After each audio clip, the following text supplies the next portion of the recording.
రాజేష్ గారు జగన్మోహన్ రెడ్డి గారి ఎలివేషన్స్ చూసినప్పుడు వాళ్ళ క్యాడర్ ఇచ్చే ఎలివేషన్స్ ఈ యొక్క సింహం అంటూ సోనియా గాంధీని ఎదిరించేశాడంటూ కేంద్రం మెడలు వంచేశాడంటూ తండ్రి లేకపోయినా ఎంతో పోరాటం చేసేసినట్టు చెప్పుకుంటూ వస్తారు. అయితే నిన్న ఒక సంఘటన జరిగింది. షర్మిల గారు తన కొడుకు పెళ్లి కోసం ఒక లేఖ పట్టుకుని జగన్మోహన్ రెడ్డి గారి దగ్గరికి వస్తున్న నేపథ్యంలో అక్కడ జగన్మోహన్ రెడ్డి గారు వద్దు, మళ్ళీ మన ఇద్దరం కలిసేమో అనుకుంటారో, అంటే నేను కాంగ్రెస్తో సన్నిహితం అయిపోయాను అనుకుంటారో, మళ్ళీ బీజేపీ పెద్దలు నా మీద ఆగ్రహం వ్యక్తం చేస్తారో, సో నువ్వు నాకు కార్డు ఇవ్వద్దు అని చెప్పి షర్మిల్ని ఆపినట్టుగా స్పష్టమైన సమాచారం రావడం జరిగింది. అధికారిక సమాచారం పేపర్లో కూడా మనం చూస్తున్నాం. అంటే ఈయనకి ఇచ్చిన ఎలివేషన్లేమో వీరుడు ధీరుడు సూర్యుడు, కానీ ఒక ఏంటి పెళ్లికి సంబంధించి చిన్న లేఖ ఇస్తే కూడా బీజేపీని చూసి ఈరోజు భయపడుతున్నాడంటే అతను అసలు ఎలా చూడాలి? ఇప్పటికే రాష్ట్రానికి రావాల్సినవన్నీ గాలి కుదిలేసాడు, అవన్నీ చూస్తున్నాం మనం. మళ్ళీ రేపొద్దున ఇంకొక అవకాశం ఇవ్వండి, మేము ఏదో చేస్తామని అడుగుతున్న నేపథ్యంలో ఇలాంటి చిన్న చిన్న విషయాలకు కూడా భయపడుతున్నారని మీరు ఏ కోణంలో చూస్తున్నారో జగన్మోహన్ రెడ్డి గారి వైఖరి? మీరు చెప్పింది అక్షర సత్యం సుబ్బు. 2019 ఎన్నికలకు ముందు జగన్మోహన్ రెడ్డి గారికి ఇచ్చిన ఎలివేషన్ ఏంటి అంటే, చంద్రబాబు నాయుడు కేంద్రం దగ్గర సాగిలపడి ప్రత్యేక హోదా సాధించలేకపోయాడు, నాకు మెజార్టీ ఎంపీ స్థానాలు ఇవ్వండి, నేను కేంద్రంలో అధికారంలో ఎవరున్నా వాళ్ళ మెడలు వంచి ప్రత్యేక హోదా సాధిస్తా, నేను పోరాట వీరుణ్ణి ధీరుణ్ణి సూర్యుణ్ణి అని చెప్పని అసలు వాళ్ళ సోషల్ మీడియా వాళ్ళ వ్యూహకర్తలు ఆయన వస్తున్నాడు అని చెప్పని, అంటే అసలు ఆ పర్సనాలిటీకి ఇచ్చిన ఎలివేషను యువత అసలు ఇంతటి వీరుడు కదా మన నాయకుడు అని చెప్పని విపరీతమైన అడ్మిరేషన్ పెంచేసుకొని ఆయన వెనక ఫాలో అయ్యారు. మీ పిల్లలు ఇంటర్మీడియట్ మరియు ఎంసెట్ చదువుతూ సబ్జెక్ట్స్ లో కన్ఫ్యూజ్ అవుతున్నారా? కాన్ఫిడెన్స్ లెవెల్ తక్కువగా ఉందా? రిపీటెడ్ మిస్టేక్స్ చేస్తున్నారా? అయితే మీకోసమే ఉంది rise app. 1 lakh question bank, performance analysis, online classes by experts, ఇంకా మరెన్నో ఫీచర్స్ తో మీ ముందుకొచ్చింది rise. Rise the perfect guide. Description లో ఉన్న లింకును ఉపయోగించి సబ్స్క్రైబ్ అవ్వండి. పాలకుడిగా జగన్మోహన్ రెడ్డి గారిని వాళ్ళు చూస్తే అధికారంలోకి వచ్చిన తర్వాత ఆయన పర్యటన చేస్తున్న సందర్భంగా చూసావా, చెట్లు నరికేస్తారు, పరదాలు కడతారు, పోలీసు బ్యారికేడ్లు, షాపులు క్లోజ్ చేస్తారు, అక్కడ స్కూళ్ళకి సెలవులు ఇస్తారు. అంటే ఇంత ముందస్తు ఏర్పాట్లు ఇవన్నీ చూస్తే ఎంతటి అభద్రతా భావంలో ఈయన ఉంటున్నాడు. అసలు ఎందుకింత ఇన్సెక్యూరిటీగా ఈయన ఉండి ఇంత భయపడుతూ సొంత నియోజకవర్గంలో కూడా పర్యటన చేస్తున్నాడని చెప్పని ప్రజలే విస్తుపోతూ ఉన్నారు.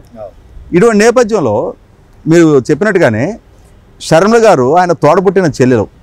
ఈ మధ్యకాలంలో రాజకీయంగా విభేదాలు ఉన్నాయి. రాజకీయ విభేదాల, కుటుంబపరమైన ఆస్తుల పంపకం దగ్గర వచ్చిన పేచీలా ఏ కారణమైనా సరే ఒకనాటి సఖ్యత లేదు. ఇవాళ ఎడమోహం పెడమోహంగా ఉంటున్నారు. ఈ ఉంటున్న నేపథ్యంలో ఈమె కొడుకు పెళ్లి ఖరారైంది. ఆ పెళ్లి పత్రిక తండ్రి లేడు, తండ్రి తర్వాత ఉన్నది అన్నే కాబట్టి అతనికి ఇవ్వటం సముచితం అనే ఉద్దేశంతో వాస్తవంగా మొట్టమొదటి పత్రిక ఇడుపులపాయికి వెళ్ళి వాళ్ళ నాన్నగారు సమాధి దగ్గర వాళ్ళ నాన్నగారికి ఇచ్చినట్టుగా సెంటిమెంటల్గా ఫీల్ అయింది ఆమె.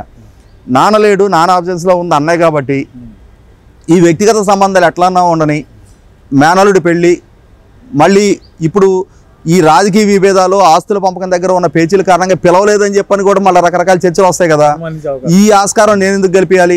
నా మర్యాద నేను నిలబెట్టుకుంటా, రావటమా రాకపోవటమా ఆయన మర్యాద ఆయన నిలబెట్టుకుంటాడు, తర్వాత సంగతి. నా మర్యాద అయితే నేను నిలబెట్టుకొని నేను వెళ్ళి పిలుస్తా అని చెప్పని నిశ్చయానికి వచ్చి ఆమె సీఎంఓకి కాల్ చేసి అపాయింట్మెంట్ అడిగింది.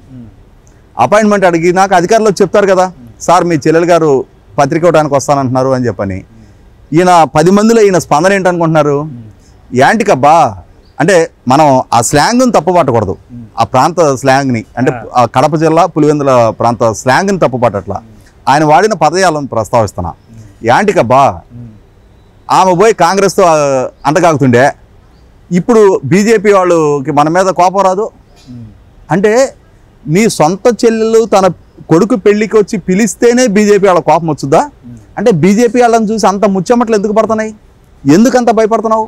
నువ్వు ఒక రోజున కేంద్ర ప్రభుత్వం మెడలోంచి ప్రత్యేక హోదా సాధిస్తానని చెప్పావు కదా.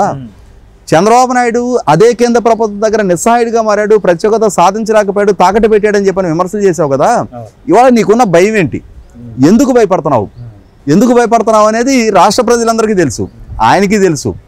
ఆయన గుండెల నిండా ఆ గూడు కట్టుకొని ఉన్న భయం కారణం ఏంటి? ఆయన మీద నమోదైన పుట్టెడు కేసులు, ఛార్జ్ షీట్లు, వాటి ఇంటెన్సిటీ.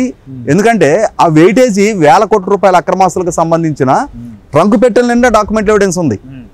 సిబిఐ జేడి లక్ష్మీనారాయణ గారు ఆ రోజున ట్రంక్ పెట్టెల కొద్దీ ఫైల్స్, రికార్డెడ్ ఎవిడెన్స్ మొత్తం కలెక్ట్ చేసి వాటి ఆధారంగా బాబు ఇది ఈ ఫైల్లో నువ్వు మీ నాయనగారు ఈ జీవో పలానా డేట్లో ఇచ్చాడు, పలానా కంపెనీ ఈ డేట్లో నీ కంపెనీలో పెట్టుబడి పెట్టింది, నీ కంపెనీకి అప్పుడు ఏబిసిడీలు కూడా లేని స్టేజ్లో ఇన్ని వందల రూపాయల ప్రీమియం తోటి షేర్లు అమ్మావు, ఇన్ని వేల కోట్ల రూపాయలు ఆస్తులు నీకు జంపడిని, 2004లో మీ కుటుంబానికి ఉన్న ఆస్తులు ఇవి, మీ ఆదాయ వనరులు ఇవి, 2009 నాటికి మీకు సమకూరిన ఆస్తులు ఇవి, మీరు ఏర్పరచుకున్న వ్యాపారాలు ఇవి, మీరు నెలకొల్పిన సంస్థలు ఇవి, మీరు కొనుక్కున్న ప్యాలెస్లు ఇవి, మీరు నిర్మాణం చేసిన కాంప్లెక్స్లు ఇవి అని చెప్పని అన్నీ ఎదురుగా నిలబెట్టారు. దాని మీద ఈడీ విచారం జరిగింది, సిబిఐ కేసులతో పాటు ఈడీ కేసులు విచారం జరిగింది, పలు ఛార్జ్ షీట్లు నమోదై ఉన్నాయి, అయ్యగారిని 16 నెలలు జైల్లో పెట్టారు. ఇది మొత్తం కళ్ళ ముందు కనిపిస్తుంది ఆయనకి ప్రతి నిమిషం కూడా. కాబట్టి ఏంటంటే కేంద్రంలో అధికారంలో ఉన్న భారతీయ జనతా పార్టీని తన అధికారాన్ని అడ్డు పెట్టి రాష్ట్రానికి నేను సాధిస్తా, ఓడబొడుస్తా, ఇరగదీస్తా అని చెప్పిన వాగ్దానాలు చేసిన ఆయన అవన్నీ గాలికి వదిలేశారు.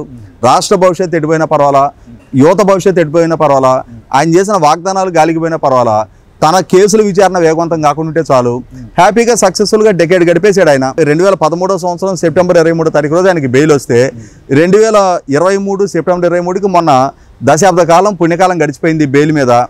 ఆ విచారణ వేగవంతం కాకుండా ఇంకొక దశాబ్ద కాలం పాటైనా, ఎందుకంటే ఇప్పుడు 50 ఏళ్ళు దాటిని, కనీసం 60 ఏళ్ళు దాటేదాకా ఈ విచారణ వేగవంతం కాకుండా ఉంటే ఈ యాక్టివ్ పాలిటిక్స్లో కొనసాగొచ్చు అని చెప్పని ఆయన జేయం. అవి నెరవేరాలి అని అంటే కేంద్రంలో అధికారంలో ఉన్న భారతీయ జనతా పార్టీ ప్రభుత్వం రేపు కూడా మళ్ళీ వాళ్ళే అధికారంలోకి వస్తారేమోనని చెప్పని స్పెక్యులేషన్స్ ఉన్న నేపథ్యంలో వాళ్ళతో ఎందుకు వైరం తెచ్చుకోవాలని చెప్పని నేను భయం. ఈ భయానికి తన సొంత చెల్లెలు కాంగ్రెస్ పార్టీ తోటి ఉన్న మాత్రాన కూడా కాంగ్రెస్ పార్టీ నాయకులు బీజేపీ వాళ్ళని పెళ్లిళ్ళకి వెళ్ళట్లేదా? నరేంద్ర మోడీ గారిని కాంగ్రెస్ పార్టీ నాయకులు వివాహాలకు ఆహ్వానించరా? లేదు, బీజేపీ నాయకులు కాంగ్రెస్ పార్టీ వాళ్ళని వివాహాలకు ఆహ్వానించరా? ఇవాళ బయట వ్యక్తులే, పరిచయస్తులే వివిధ రాజకీయ పక్షాలకు అతీతంగా శుభకార్యాలకి కీడుకి అటెండ్ అవుతారు, పలకరించుకుంటారు, పరామర్శలకు వెళ్తారు కదా. లేదు, ఏదైనా శుభకార్యాలు ఉన్నప్పుడు ఇలా ఆశీస్సులు అందిస్తారు కదా.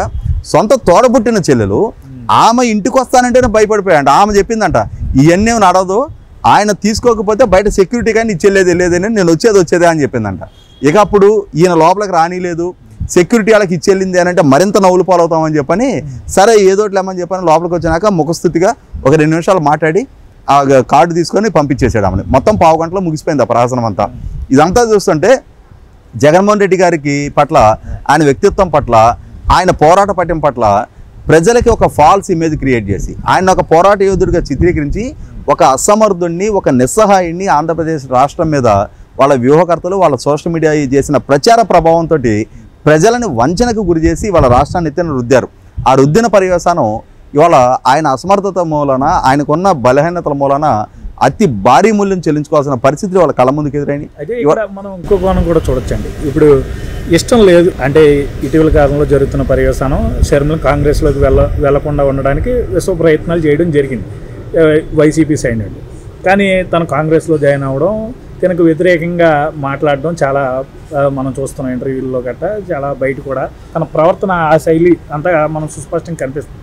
సో ఈ నేపథ్యంలో అసలు లేక తీసుకోవడమే ఇష్టం లేదు, అందుకనే ఏదో కారణం చెప్పాలి కాబట్టి ఇంటికి రానివ్వకుండా బీజేపీ లేదో అనుకుంటారని ఇలా అలా ఆ కోణంలో కూడా మనం అనుకోవచ్చు. అలా పెళ్ళికి కూడా రేపు పొద్దున వెళ్ళకపోవచ్చు అంటారా ఏంటి మరి? ఒకసారి ఇప్పుడు వివాహానికి ఆయన హాజరు అవుతారా కారా అనేది అప్రస్తుతం. అది రేపు రోజున కాలం సమాధానం చెప్పాలి. అది ఇప్పుడు కాదు, ఇంకో 10 రోజుల్లో తేలిపోద్ది అది. అయితే ఇక్కడ ఒక కీలకమైన అంశం ఏంటి అంటే, పత్రిక తీసుకోవడానికి నీకు ఇష్టం లేదు, నువ్వు మైక్ దొరికిన ప్రతి సందర్భంలో ప్రజల్ని ఎన్నికలకు ముందు కనిపించిన ప్రతి ప్రజలని కూడా తలల నిమిరో ముద్దులు పెట్టావు. నువ్వు ఒక కరుణరసాన్ని కురిపిస్తున్న దయాద్ర హృదయుడిగా ప్రజల్లో చిత్రీకరించుకుంటున్నావు. ప్రజల కష్ట నష్టాలు తీర్చగలిగే పాలకుడిగా నిన్ను చిత్రీకరించుకుంటున్నావు. నీ సొంత తోబుట్టు పట్ల నువ్వు సంబంధాలు ఎందుకు మెయింటైన్ చేయలేకపోతున్నావు? కుటుంబంలో నీ తల్లికి చెల్లికి విలువ ఇవ్వలేని నువ్వు రాష్ట్రంలో ఏం విలువలు మెయింటైన్ చేస్తావు? కుటుంబ సంబంధాలకు విలువ ఇవ్వవు, మానవ సంబంధాలకు విలువ ఇవ్వవు. ఓ పక్క మీ చిన్నాన్న హత్య జరిగితే ఆ హత్య కేసు అక్యూజ్డ్ని మీ పార్టీ లాయర్ల చేత కాపాడుతున్నావు.